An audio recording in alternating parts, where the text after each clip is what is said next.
So speaking of deliveries, so when the day comes to deliver the final translation back to us, always check the files before you return them to us. So you should have your own list of quality checks that you do before you return any files to a customer. Have you translated all the text? In transit, for example, we have some built-in checks. You can check spelling. You can check formatting codes to make sure you haven't deleted or removed or damaged any codes. You can do terminology checks, and there's a variety of checks that you should be doing. So again, next piece, as I mentioned earlier, client specific requests. Did we ask for any specific layout? Did we give you any special instructions about how to translate a special term?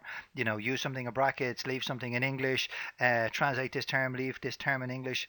Um, Go back and double check all of those, because while this sometimes can take a little bit more time on your side, it is so important and getting the quality right, because typically what happens is when you deliver the files to us, we have to do more translation checks from our own side, and then if we find any of these type of errors, we'd have to send it back to you, and then that's another time. It's time wasted, because we'd have to go back to you, double check, and then it's putting pressure on both sides. So the more each of us can do to check each other, check our own work along the way, the better. And these type of checks that's the reason why they're built into the translation memory tools, because it makes it easier for you to do really quickly, and then you know that the quality of the work that you submitted is really good.